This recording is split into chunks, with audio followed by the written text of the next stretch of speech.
Video में हम discuss करेंगे 6ठी शताब्दी ईसा पूर्व में होने वाले सामाजिक, धार्मिक, आर्थिक और राजनीतिक परिवर्तनों पर। इस समय में कौन कौन से सामाजिक क्षेत्र में, धार्मिक क्षेत्र में, आर्थिक क्षेत्र में, राजनीतिक क्षेत्र में कौन कौन से परिवर्तन आए। ये सामाजिक परिवर्तन का एक समय है, इसमें बहुत बड़े सामाजिक परिवर्तन आए हैं और बहुत महत्वपूर्ण समय है ये। तो ये काफ़ी इम्पोर्टेंट टॉपिक है, तो इसको हम समझेंगे इस वीडियो में शॉर्ट में। तो चलिए शुरू करते हैं। सबसे पहले हम इसमें बताएंगे कि समाज की स्थिति क्या थी उस समय, राजनीतिक स्थिति क्या थी शॉर्ट में, हल्का सा इसमें बताने के बाद फिर आगे इसमें चेंज बताने शुरू करेंगे। तो सामाजिक स्थिति की जो बात करते हैं तो समाज 4 वर्णों में बटा हुआ है। ब्राह्मण सर्वोच्च पे हैं, उसके बाद क्षत्रियों का स्थान है, तीसरे स्थान पर इसमें वैश्य हैं, चौथे पर शूद्र हैं। तो वैदिक काल की जो कंडीशंस थी, उसके बाद उत्तर वैदिक काल में और ज़्यादा परिवर्तन आया उसमें, और उत्तर वैदिक काल से आते आते 600 ईसा पूर्व तक काफ़ी हद तक बदलाव आ गया। तो पहले जो पोजीशन थी इन वर्णों की वो अलग थी, अब पोजीशन बिल्कुल बदल गई है। तो अब क्या है कि जो व्यक्ति किसी वर्ण में जन्म ले लेगा, पहले कर्म पर आधारित वर्ण व्यवस्था थी, अब जन्म पर आधारित वर्ण व्यवस्था है। पहले क्या था कि अगर एक व्यक्ति शूद्र वर्ण में पैदा हो जाता है, लेकिन वो योग्यता को धारित करके, योग्यता प्राप्त करके, एबिलिटी हासिल करने के बाद वो दूसरे वर्ण में जा सकता था। लेकिन अब ये कंडीशंस नहीं रही, सोशल मोबिलिटी ख़त्म हो गई।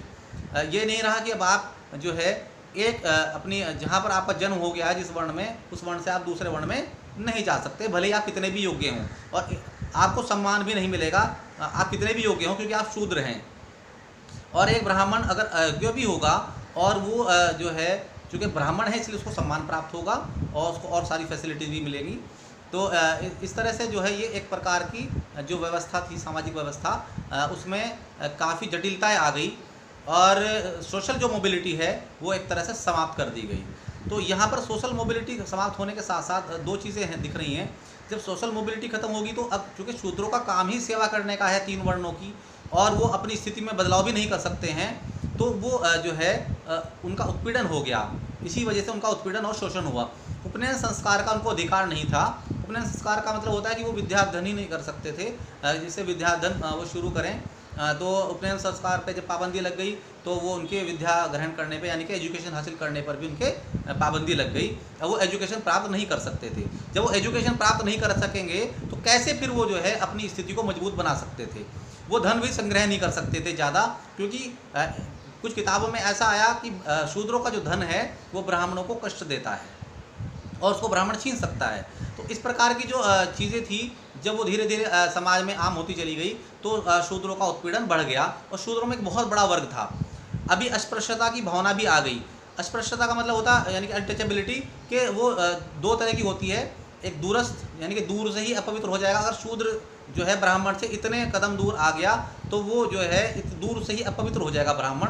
उसके लिए उसको शुद्धिकरण करना पड़ेगा, स्नान वगैरह करना पड़ेगा, और शूद्र को जो है सज़ा मिलेगी इसके लिए कि वो ब्राह्मण से इतने करीब क्यों आया या इतने कदम की दूरी पर क्यों आया। और वो अगर टच कर देता है ब्राह्मण को तो ये होती है निकट वाली अनटचेबिलिटी, यानी कि उसके पास उसको टच करने से जो होती है। तो दोनों तरह की थी अलग। इसमें बहुत सारी, इसको हम फिर किसी और वीडियो में बताएंगे। ये बहुत ज़्यादा इसमें वाइड, बहुत इस तरह से जो है इसके माध्यम से बहुत शूद्रों का उत्पीड़न किया गया, उनका शोषण हुआ। तो एक निरंतर उत्पीड़न और शोषण के चलते वो अपनी स्थिति बदलना चाहते थे, उनमें अपनी स्थिति को बदलने की चाह है। अब यहाँ पर क्या है, जो वैश्य वर्ग है, वैश्य का 3rd स्थान है, तो ये भी अपनी स्थिति बदलना चाहते हैं, क्योंकि उनको 3रा स्थान मिला हुआ है। जबकि जो परिस्थितियाँ बदल रही हैं इस समय में, उन परिस्थितियों में वैश्यों की स्थिति मजबूत होती जा रही है। महिलाएं भी अपनी स्थिति बदलना चाहती हैं, क्योंकि महिलाओं की स्थिति भी पहले वैदिक काल में काफ़ी अच्छी थी, और वो बहुत सारे कुछ ऐसे संस्कार थे उनमें भाग लेती थी, सभा में, और जो समिति थी उनमें भी भाग लेती थी। तो उनकी काफ़ी इम्पोर्टेंट स्थिति थी, और उन्होंने पढ़ी लिखी भी होती थी, वो एजुकेशन भी हासिल कर सकती थी। लेकिन यहाँ तक आते आते उनके ऊपर भी बहुत सारे प्रतिबंध लगा दिए गए और उनकी स्थिति जो है वो काफ़ी ख़राब हो गई। तो जो महिलाएं वो भी अपनी स्थिति बदलना चाहती हैं, शूद्र भी अपनी स्थिति बदलना चाहते हैं, वैश्य भी अपनी स्थिति बदलना चाहते हैं। अब अक्षत्रिय जो हैं वो भी अपनी सामाजिक स्थिति को बदलना चाहते हैं, क्योंकि अब जो नई कंडीशंस आ गई हैं, इस समय में जो नई कंडीशंस आ रही हैं, जो परिवर्तन, जो चेंज आ रहा है, उसमें अक्षत्रिय जो वर्ण है उसकी स्थिति भी मजबूत हो रही है। लेकिन वो स्थिति मजबूत होने के बावजूद भी उसको दूसरा ही नंबर है समाज में, पहला जो सर्वोच्च स्थान है ब्राह्मणों का है। तो ये सारी कंडीशन जो समाज में हैं, ये कंडीशंस जो क्रिएट हैं, की गई हैं उस समय, तो उनमें जो सामाजिक परिवर्तन के कारण जो है उनमें काफ़ी बदलाव आ रहा है। और वो सभी जो है क्षत्रिय वर्ण भी अपनी स्थिति बदलना चाहता है, वैश्य वर्ण भी अपनी स्थिति बदलना चाहता है, शूद्र भी अपनी स्थिति बदलना चाहते हैं।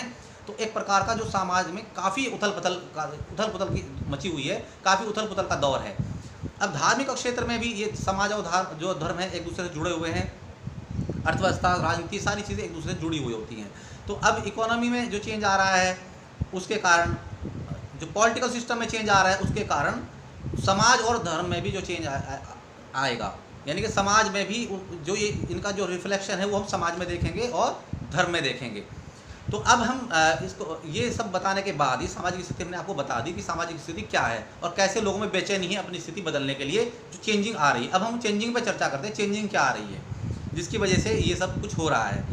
अब चेंजिंग में क्या है कि ये जो दौर है ये एग्रीकल्चर डेवलपमेंट का दौर है।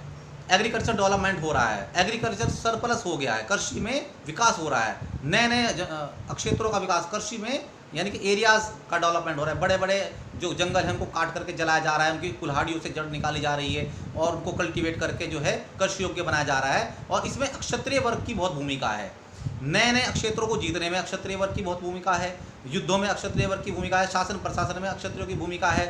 तो अब ये जो भूमिका है, तो इसमें जो एग्रीकल्चर डेवलपमेंट हुआ है, एग्रीकल्चर डेवलपमेंट से एग्रीकल्चर जो सरप्लस हुआ है, कृषि अधिशेष हुआ है, तो कृषि अधिशेष से जो बहुत सारे लोग, जो जनता के एक तरफ, तो वो दूसरे काम करने के लिए फ्री हो गए।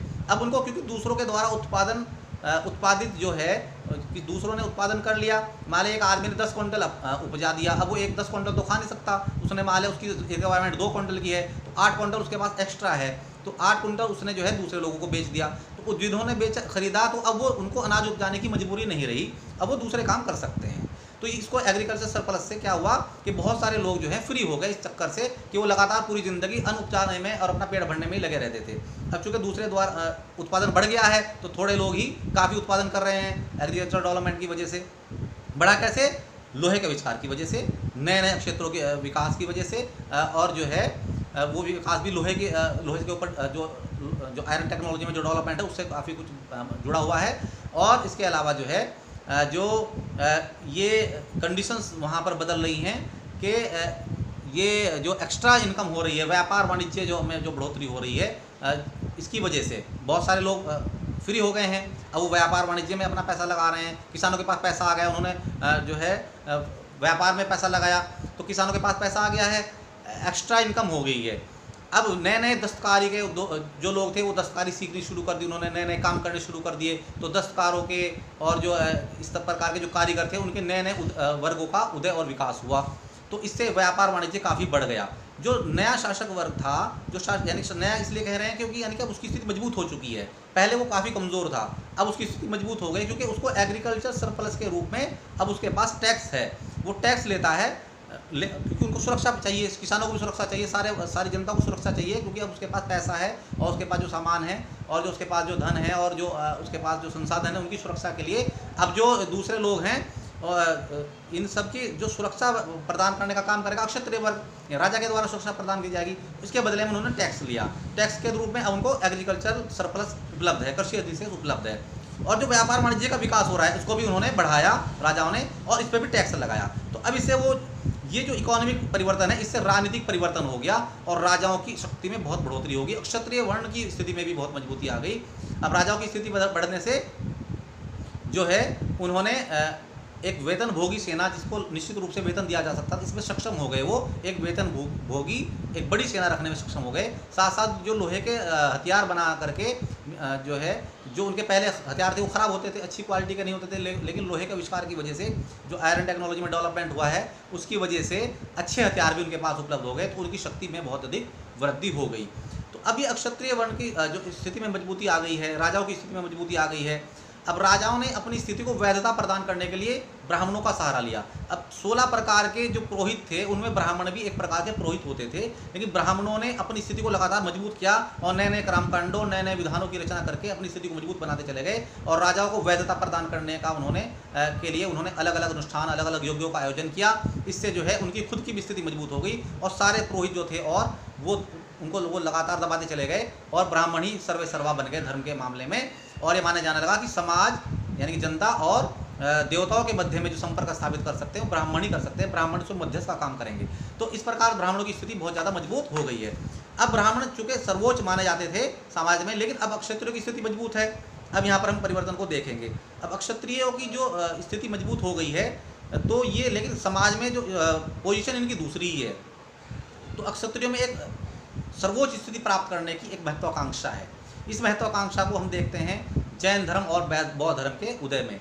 तो ये आप एक संयोग ही नहीं है, बल्कि कि जैन धर्म और बौद्ध धर्म के दोनों के जो प्रवर्तक हैं यानी कि गौतम बुद्ध और महावीर स्वामी दोनों क्षत्रिय थे। तो अब ये अक्षत्रिय, चूँकि धर्म का काम किसका है? ब्राह्मणों का है, लेकिन यहाँ अक्षत्रिय जो है धर्म के क्षेत्र में आ गए हैं। और अक्षत्रिय ये दोनों जो अक्षत्रिय हैं इन्होंने धर्म का जो है एक धर्म को स्थापित किया। उन्होंने बौद्ध धर्म को स्थापित किया और जैन धर्म को स्थापित किया। अब ये हम सिर्फ इसको इसी सेंस में नहीं देख सकते। तो अब ये अक्षत्रियों ने एक तरह से ब्राह्मणों को चुनौती दी है यहाँ पर। तो हम क्षत्रिय और ब्राह्मण संघर्ष के रूप में यहाँ पर देख सकते हैं कि क्षत्रिय और ब्राह्मणों में एक सर्वोच्च स्थिति के लिए संघर्ष यहाँ पर दिख रहा है। अब बौद्ध धर्म और जैन धर्म और जो ये ब्राह्मण धर्म है, यहाँ पर भी संघर्ष हमें दिख रहा है धार्मिक क्षेत्र में। अब बौद्ध यहाँ पर जो नई इकोनॉमी है, नई इकोनॉमी का मतलब जिसमें एग्रीकल्चर डेवलपमेंट पे जोर है, एग्रीकल्चर में नए नए प्रयोग करने पर, नए नए क्षेत्रों का विकास करने पर, कृषि उत्पादन बढ़ाने पर जोर है, व्यापार वाणिज्य को बढ़ाने पर जोर है। ये नई इकोनॉमी है जो बदलते हुए समय को दिखा रही है, इस समय की विशेषता है। तो अब ये जो नई इकोनॉमी है इसकी डिमांड है कि एग्रीकल्चर को बढ़ाया जाए, व्यापार वाणिज्य को बढ़ाया जाए। लेकिन जो यहाँ पर जो ब्राह्मण धर्म है वो वैदिक जो उन्होंने वैदिक कर्मकांडों में भी परिवर्तन कर दिया और यज्ञों और जो अनुष्ठान थे उनको इतना ज़्यादा बढ़ा दिया कि 12-12 साल तक कुछ ऐसे यज्ञों की भी कल्पना कर ली गई जो 12-12 साल तक चलते रहते थे। तो यज्ञों पे बहुत ज़्यादा जोर है, बलियों पर बहुत ज़्यादा जोर है और लगातार जो है अनुष्ठान चलते रहते हैं। तो अनुष्ठानों पर बहुत ज़्यादा जोर देने के कारण जो है जनता को बहुत मुश्किलें आई और जनता का काफ़ी धन इसमें लगने लगा। तो अब जनता में छटपटाहट है कि किस तरह से वो इन रूढ़ियों से मुक्ति पाए और किस तरह से जो है इन रूढ़ियों से उसको मुक्ति मिले, क्योंकि जो नई इकोनॉमी है उसकी डिमांड है कि एग्रीकल्चर डेवलपमेंट किया जाए। एग्रीकल्चर पे तो उसके लिए पैसा चाहिए, अब पैसा सारा अनुष्ठानों में जा रहा है। दूसरी बात, जो पहले सिर्फ सामुदायिक रूप में होता था अब ये व्यक्तिगत रूप से होने लगा और अब एक ही यज्ञ को करने के लिए उसके इतने बड़े बड़े अलग अलग पार्ट बना दिए गए कि इस एक ही यज्ञ में इस वाले पार्ट को ये पुजारी करेगा, दूसरे वाले पार्ट को दूसरा पुजारी करेगा, तीसरे वाले पार्ट को तीसरा पुजारी करेगा। एक ही यज्ञ के अलग अलग हिस्सों को करने के लिए अलग अलग पुजारियों के वर्ग दक्ष हो गए और नए नए अनुष्ठानों की उसमें जो लंबे लंबे अनुष्ठान होते थे और उनमें काफ़ी पैसा लगता था और काफ़ी समय लगता था।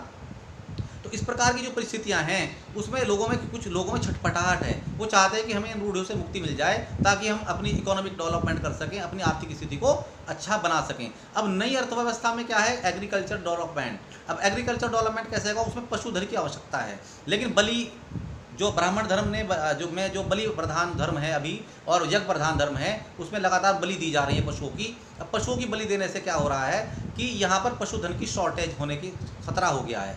पशुओं का लगातार मारा जाना जो है नई आर्थिक व्यवस्था के लिए खतरा है। अब नई अर्थव्यवस्था की डिमांड है कि पशुओं की हिफाजत कीजिए, पशुओं की सुरक्षा कीजिए, और ब्राह्मण धर्म की डिमांड है कि आप पशुओं की बलि दीजिए। तो दोनों में एक संघर्ष है, यहाँ पर अर्थव्यवस्था में और धर्म में संघर्ष है। तो अब यहाँ पर जो है महावीर स्वामी के द्वारा प्रतिपादित जैन धर्म और गौतम बुद्ध जी के द्वारा प्रतिपादित बौद्ध धर्म, ये जो दोनों धर्म हैं इन्होंने ये एक यहाँ पर एक रास्ता दिखाया है। यहाँ पर उन्होंने महिलाओं की शोषित स्थिति तो महिलाओं के लिए समानता उन्होंने कर दी। शूद्रों की शोषित स्थिति है, शूद्रों की खराब स्थिति है, शोषण है, उत्पीड़न है, उसके लिए उन्होंने बता दिया कि समानता, यानी कि शूद्रों को समान दर्जा दिया जाएगा।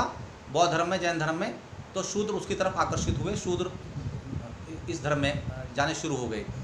और वैश्यों, चूँकि इसमें जो है कृषि के अलावा सबसे ज़्यादा जो जोर है वो व्यापार और वाणिज्य पर है, व्यापार और वाणिज्य बढ़ाने पर है। तो व्यापार और वाणिज्य का जो विकास है तो जो वैश्य वर्ग है वो व्यापार वाणिज्य करता था और वो महाजनी भी करता था, लेकिन जो ब्राह्मण धर्म में महाजनी को पाप माना जाता था, वो कहते थे कि महाजनी सही नहीं है, तो इसलिए जो है उनको आदर प्राप्त नहीं होता था वैश्यों को, और वैसे भी उनको तीसरा दर्जा प्राप्त था। तो उनके अंदर भी अपनी स्थिति को, चूँकि उनके पास पैसा हो गया है व्यापार के वजह से, एग्रीकल्चर डेवलपमेंट की वजह से, वो चाहते थे कि हमें भी स्थिति मजबूत हो, तो उन्होंने भी बौद्ध धर्म को, और उनमें से बहुत से लोगों ने बौद्ध धर्म और जैन धर्म को स्वीकार करना शुरू कर दिया। तो अब यहाँ पर जो है जो अक्षत्रिय, तो इसमें चूँकि अक्षत्रिय द्वारा तो प्रतिपादित है ही ये, तो कुछ अक्षत्रिय भी इसमें शामिल हुए। तो इस प्रकार से जो है यहाँ पर एक बौद्ध धर्म और जैन धर्म और ब्राह्मण धर्म में संघर्ष की स्थिति है, और इस संघर्ष की स्थिति के कारण अब बौद्ध धर्म में और जैन धर्म में अहिंसा की बात है। अब अहिंसा की बात क्या है कि इसमें पशुओं को मारना भी अपराध है, और हर प्रकार से यानी कि पाप माना गया है कि हम पशु बलि नहीं दे सकते हैं, यज्ञ नहीं करेंगे, यज्ञों के और पशु बलि के खिलाफ हैं दोनों धर्म। तो नई इकोनॉमी की जो डिमांड है उसको ये पूरा कर रहे हैं दोनों धर्म। इकोनॉमी की डिमांड थी कि पशुओं की रक्षा की जाए, तो इन्होंने ये प्रतिपादित कर दिया, इन धर्मों में जो है अहिंसा पर जोर दिया गया ताकि पशुओं की रक्षा हो सके और जो नई अर्थव्यवस्था है वो आगे बढ़ सके। तो अब यहाँ पर आकर के इन दोनों में संघर्ष की स्थिति से क्या परिवर्तन यहाँ पर आ रहा है, ये हम संघर्ष तो देख ही रहे हैं, ये भी परिवर्तन में हम लिखेंगे। साथ साथ जो ब्राह्मण धर्म है, अब उन्होंने भी अपनी रूढ़ी, उन्होंने देखा कि भाई ये तो जो है ये हालात अब बदल गए हैं, और बदलते हुए हालात में हमें भी बदलना होगा, तो उन्होंने यज्ञों पे जोर देना यज्ञों पे कम जोर देना शुरू कर दिया, बलि पर कम जोर देना शुरू कर दिया, और धीरे धीरे यज्ञों का और बलि का प्रभाव ब्राह्मण धर्म में घटता चला गया और यहाँ पर घटना शुरू हो गया। तो ये भी एक बड़ा परिवर्तन है। तो ये हमने धार्मिक क्षेत्र के परिवर्तन, राजनीतिक क्षेत्र के परिवर्तन, आर्थिक क्षेत्र के परिवर्तन, सामाजिक क्षेत्र के परिवर्तन समझे। एक परिवर्तन हम यहाँ पे और डिस्कस करना चाहेंगे कि इसी काल में, इसी समय में लेखन साहित्य की लेखन परंपराओं का भी उदय हो रहा है। पहले क्या था कि जो ज्ञान का प्रचार और प्रसार था वो ज़्यादा संभव नहीं था, क्योंकि मौखिक रूप से ही ज्ञान को संग्रहित किया जाता था। जो नॉलेज थी, जो भी नॉलेज थी, तो उसको सिर्फ मौखिक रूप से याद कर लिया जाता था और फिर अगली पीढ़ी को ट्रांसफ़र कर दिया जाता था। लेकिन अब लेखन परंपराओं का उदय हो गया है, लेखन की शुरुआत हो गई है, और ये काफ़ी ये अभी तक भी चल रही है। तो लेखन जो परंपराएं हैं उनका उदय होना ये बहुत महत्वपूर्ण साबित हुआ इस समय में, और इसके कारण जो है ज्ञान को संग्रह करना और ज्ञान को फैलाना बहुत आसान हो गया, और इससे जो है एक बहुत महत्वपूर्ण ये प्रगति के रूप में है और ये बहुत महत्वपूर्ण परिवर्तन के रूप में है। तो ये सब परिवर्तन हम बता देंगे इसमें। ये जो क्वेश्चन बन सकते हैं यहाँ पर कि 6वीं शताब्दी ईसा पूर्व में होने वाले सामाजिक, आर्थिक, धार्मिक, राजनीतिक परिवर्तनों की समीक्षा कीजिए, या बुद्ध युग में सामाजिक परिवर्तन के कारकों पर समीक्षा कीजिए, या बुद्ध युग में होने वाले सामाजिक, आर्थिक, धार्मिक, राजनीतिक परिवर्तनों पर समीक्षा कीजिए। इस प्रकार से क्वेश्चन बन जाता है यहाँ पर, और ये काफ़ी इंपॉर्टेंट क्वेश्चन है और आता रहता है। उम्मीद है कि आप इसका आंसर लिखने में इस वीडियो को देखने के बाद सक्षम होंगे, और मुझे उम्मीद है कि आपको ये वीडियो पसंद आई होगी। वीडियो देखने के लिए आपका बहुत बहुत धन्यवाद, शुक्रिया, थैंक यू वेरी मच। अगर आपको ये पसंद आई हो तो प्लीज़ चैनल को भी सब्सक्राइब करें ताकि हमारी वीडियो आपको सीधे मिलते रहें, और इसको प्लीज़ लाइक भी करें। और कोई आपको क्वेश्चन पूछना हो इसके बारे में, अगर आपको कुछ समझ में ना आया हो, क्लियरिटी करनी हो, तो आप प्लीज़ मुझे मैसेज कर सकते हैं। Thank you very much.